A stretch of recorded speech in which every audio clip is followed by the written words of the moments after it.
तव कथामृतं तप्तजीवनं कविविदितं कल्मषापहं श्रवणमङ्गलं श्रीमदाततं भुवि गिनन्ति ये परिदाजनः।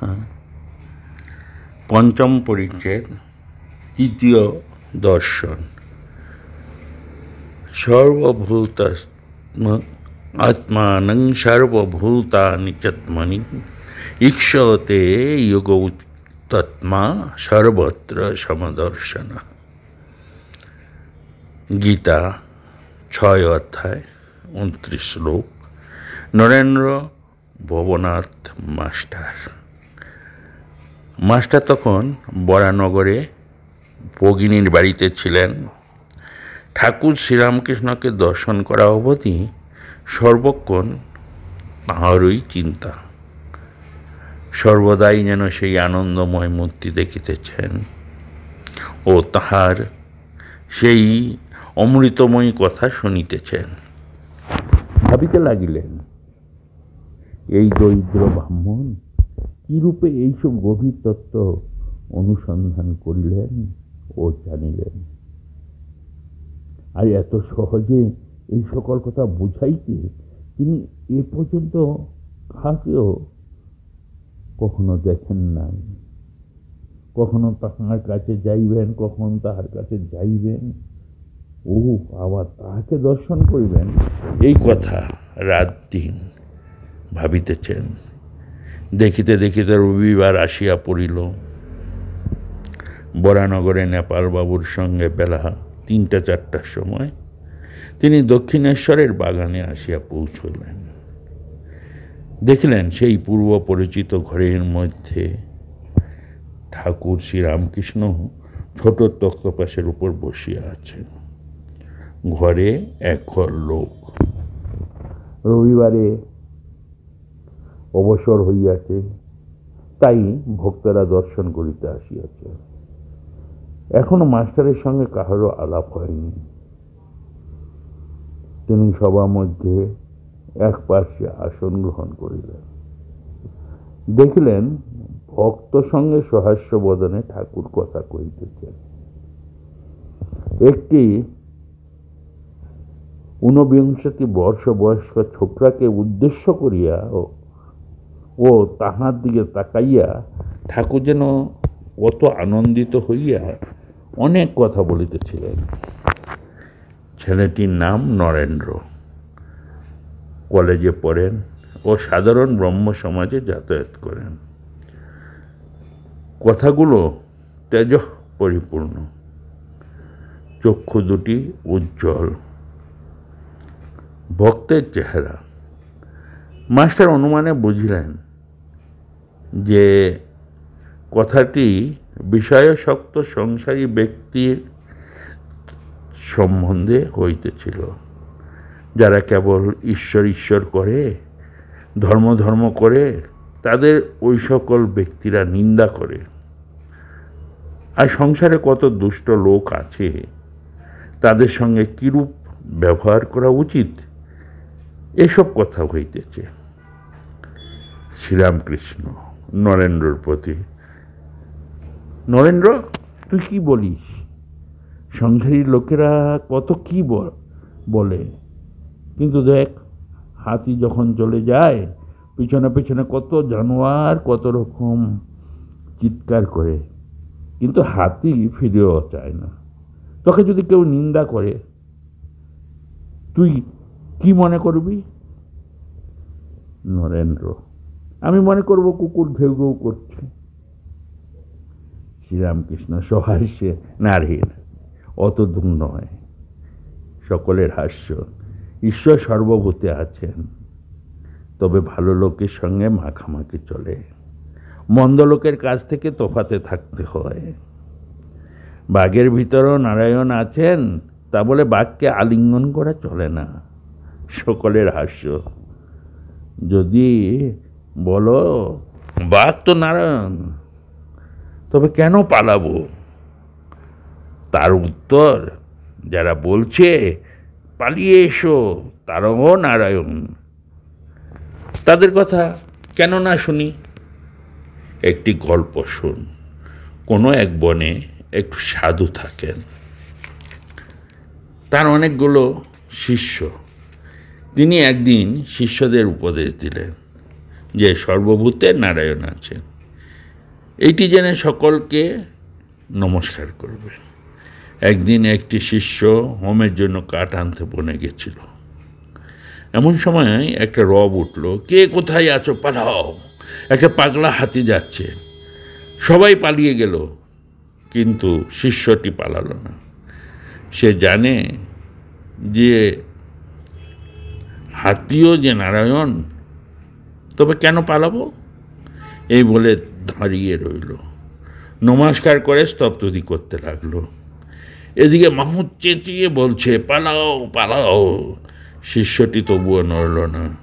শেষে হাতিটি সুরে করে তুলে নিয়ে তাকে একবারে ছুঁড়ে ফেলে দিয়ে চলে গেল। শিষ্য কত বিক্ষত হয়েও অচৈতন্য হয়ে পড়ে রইল। এই সংবাদ পেয়ে গুরু ও অন্যান্য শিষ্যরা তাকে আশ্রমে ধরাধরি করে নিয়ে গেল আর ঔষধ দিতে লাগলো। খানিকক্ষণ পর চেতনা হলে ওকে কেউ জিজ্ঞাসা করলে, তুমি হাতি আসছো শুনিও কেন চলে গেলে না? সে বলল, গুরুদেব আমায় বলে দিয়েছিলেন যে নারায়ণই মানুষ, জীবজন্তু সব হয়েছেন, তাই আমি হাতি নারায়ণ আসছে দেখে সেখান থেকে সরে যাইনি। গুরু তখন বললেন, বাবা, হাতি নারায়ণ আসছিলেন বটে, তা সত্য, কিন্তু বাবা মাহুত নারায়ণও তো তোমার বারণ করেছিলেন। যদি সবেই নারায়ণ, তবে তার কথা বিশ্বাস করলে না কেন? মাহুত নারায়ণেরও কথা শুনতে হয়। সকলের হাস্য। শাস্ত্রে আছে, আপঃ নারায়ণ, জল নারায়ণ, কিন্তু কোন জল ঠাকুরের সেবায় চলে, আবার কোন জল আচানো, বাসন মাজা, কাপড় কাচা কেবল চলে, কিন্তু খাওয়া বা ঠাকুর সেবা চলে না। তেমনি সাধু অসাধু, ভক্ত অভক্ত, সকলেরই হৃদয়ে নারায়ণ আছেন, কিন্তু অসাধু অভক্ত দুষ্ট লোকের সঙ্গে ব্যবহার চলে না, মাখামাখি চলে না। কারোর সঙ্গে কেবল মুখের আলাপ পর্যন্ত চলে, আবার কারোর সঙ্গে তাও চলে না। ওইরূপ লোকের কাছ থেকে তফাতে থাকতে হয়। একজন ভক্ত মহাশয় যদি দুষ্ট লোকে অনিষ্ট করতে আসে বা অনিষ্ট করে, তাহলে কি চুপ করে থাকা উচিত?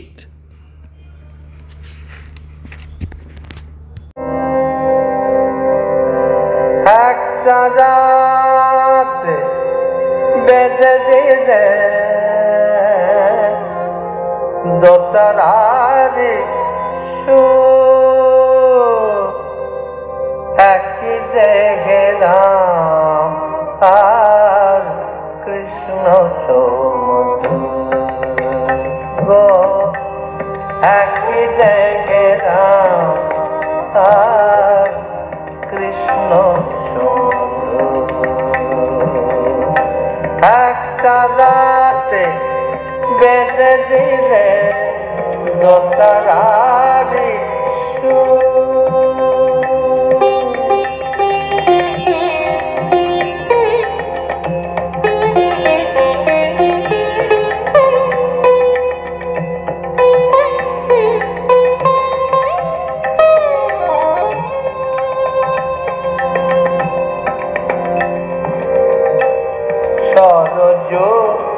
নদীতে নেমে দেখো শীতল হয়, সরজ নদীতে নেমে দেখো শীতল হয়। আবার বৃন্দাবনে কুঞ্জ ছুঁয়ে প্রেম যমুনা বয়, শান্তি বাড়ি দুটির বুকে ক্লান্তি করে দো, শান্তি বাড়ি দুটির বুকে ক্লান্তি করে দূর। এক দেখে না আর কৃষ্ণ এক দেখে না আর কৃষ্ণ একটা রাতে বেঁধে দিলে দোতারারি